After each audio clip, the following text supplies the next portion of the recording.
Even now I can feel it, buried somewhere deep inside, watching me, waiting. But you know what scares me the most? When I can't fight it anymore, when it takes over, when I totally lose control. I like it.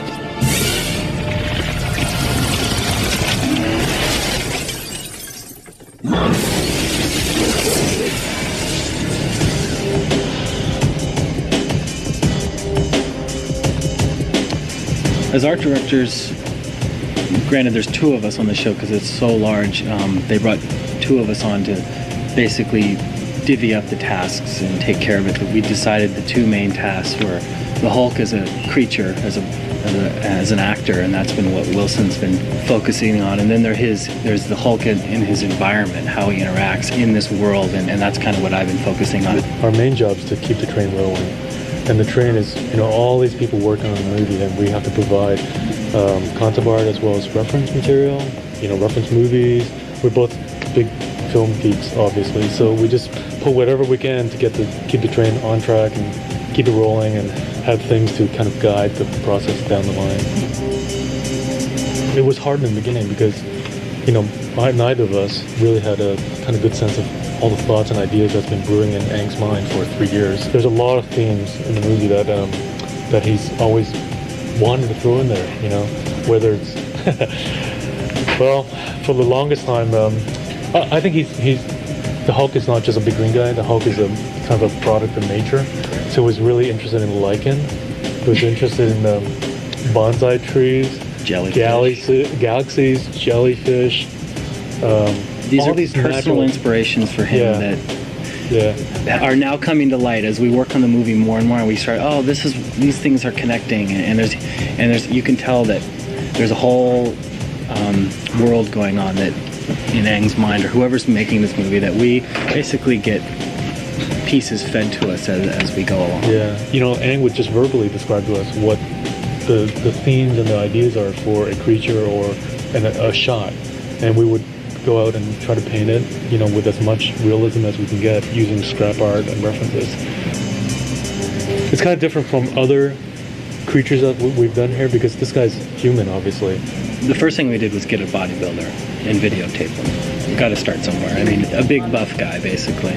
And from there, we start to break down it into information, how his arms move, how his everything, and that's what everyone starts using as a realistic guide for how the Hulk should move. But he is a creature, and he is 15 feet tall and green and 1,000 pounds, so there still has to be some cinematic things that plus it out, that make it over the top, a little more believable. Not believable, rather less believable, a little more comic book-like. So much of this, everybody's expert on the human anatomy.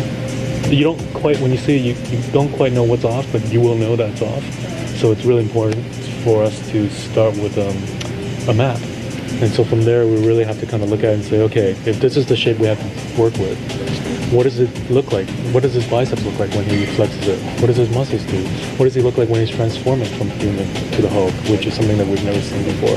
So that really is a start, and we have really tried to bring it to life as a living, breathing kind of, being.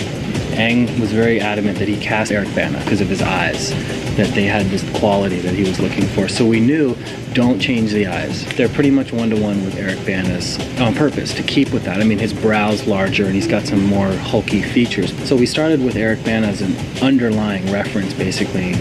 He did a whole range of facial expressions. We use those as key points of, okay, how would, if the Hulk gets real mad, it should have some feeling of Eric Bana in there. So we tried to use that as a reference.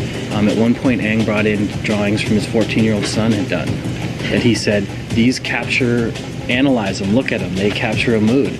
And being artists, we're not intimidated at all. We're like, great, let's look at it. And there was some interesting things in there. So it was pretty good, I think. It was very good. This movie is going to surprise a lot of people because Ang was concerned about what the Hulk looks like on the outside as well as on the inside. What does his anger look like in his mind? So we don't want to show cells. We didn't want it wasn't a biology special Nova, It wasn't a very painterly way showing what his anger looked like. And Actually, there's a funny story on that. When we were presenting this stuff early on, I presented this wheat field. It was just a piece of reference from Iowa, this wheat field that was frozen over for actually a location.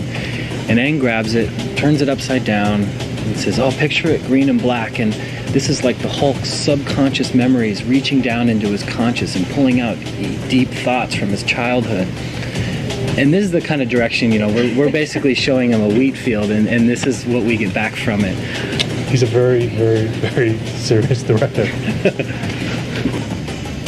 Yeah. Photoshop, After Effects. Photoshop, After Effects. A little electric image, Lightwave. Lightwave 3D on Mac. Because we are on a Mac, we're so much faster than a lot of the SGI stuff because we have Photoshop and a scanner and a digital camera, basically. So we have this maquette, and right away we could take a digital photo, scan it in. We played with 50 different color palettes, taking elephant skin and using Photoshop, putting it on there. So, but with the Mac, it was great because we could jump into Photoshop and then go over to After Effects, animate it, and we're color calibrated with the SGI side. So everything we send over is directly usable. And even some of our concept art, we were able to do at such a high resolution we sent over. I went to architecture school, and so that's when I first got my hands on the Mac, and then have been using it ever since. I started here 12 years ago in the model shop, and actually at that time John Knoll was offering lessons at Photoshop 1.2. CG wasn't here yet.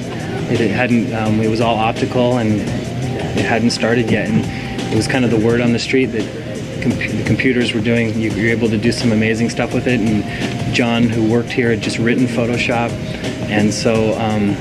Being young and hearing all the old guys saying, "Oh, this is the new thing," I kind of just took heed at that and started taking classes here and using the Mac here at work. That's how I got into it. You kind of have to make a decision once you see what they're doing with the SGIs and on the traditional CG side. You kind of have to ask yourself, is that how I want to spend my time? Punching in numbers and waiting for renders, or do you want to be real hands-on and be able to turn around lots of creative things really quickly? We would be pulling our hairs out if we didn't have a tool like Mac and Photoshop that is just so, which is whatever we have in our head or Aang has in his head, we just bust it out.